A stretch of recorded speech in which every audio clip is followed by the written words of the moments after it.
Assalamualaikum warahmatullahi wabarakatuh. Perkenalkan, nama saya Anissa Safitri dengan NIM C0D023025.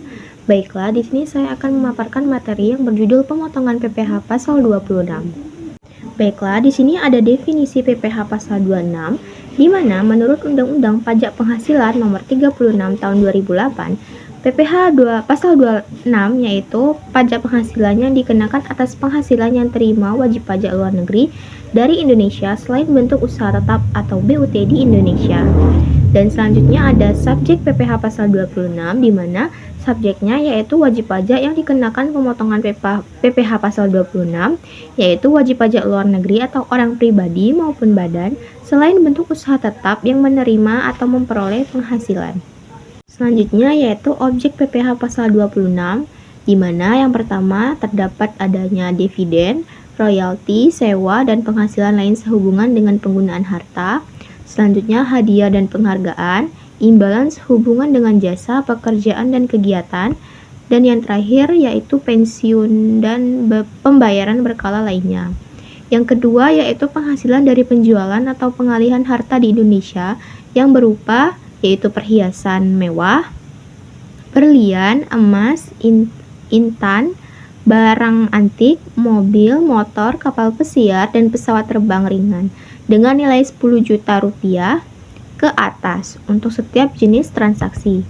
Yang ketiga yaitu premi asuransi yang dibayarkan kepada perusahaan asuransi luar negeri. Selanjutnya yaitu ada penjualan atau pengalihan saham perusahaan antara conduit company atau special purpose company yang didirikan atau berkedudukan di negara yang memberikan perlindungan pajak atau tax haven country yang mempunyai hubungan istimewa dengan badan yang didirikan atau berkedudukan di Indonesia atau BUT di Indonesia. Dan yang terakhir yaitu PKP sesudah dikurangi pajak dari suatu bentuk usaha tetap di Indonesia dikenai pajak sebesar 20% kecuali penghasilan tersebut ditanamkan kembali di Indonesia yang ketentuannya diatur lebih lanjut berdasarkan peraturan Menteri Keuangan. Kemudian di sini ada tarif PPh pasal 26. Yang pertama, 20% atau final yang bersifat final dari jumlah penghasilan bruto yang diterima atau diperoleh wajib pajak luar negeri yang berupa dividen, bunga, royalti, sewa, dan penghasilan lain sehubungan dengan penggunaan harta, imbalan sehubungan dengan jasa, pekerjaan, dan kegiatan, hadiah dan penghargaan, serta pensiun dan pembayaran berkala lainnya. Yang kedua, 20% bersifat final dari perkiraan penghasilan neto berupa yang pertama, penghasilan dari penjualan harta di Indonesia. Yang kedua, premi asuransi, premi reasuransi dan dibayarkan langsung maupun melalui pialang kepada perusahaan asuransi di luar negeri. Yang ketiga yaitu 20% bersifat final dari penghasilan kena pajak sesudah dikurangi pajak dari suatu BUT di Indonesia, kecuali penghasilan tersebut ditanamkan kembali di Indonesia. Dan yang terakhir yaitu tarif berdasarkan perjanjian penghindaran pajak berganda atau P3B. Baiklah, di sini ada contoh soal PPh pasal 26, yaitu Mike adalah karyawan asing pada perusahaan PT Dira Consult. Mike bertempat tinggal kurang dari 183 hari. Mike sudah beristri dan mempunyai seorang anak. Dalam bulan April 2017, Mike memperoleh gaji sebesar 5.000 US dollar per bulan, itu sebulannya. Dan kurs yang berlaku yaitu adalah 13.500 per 1 US dollar.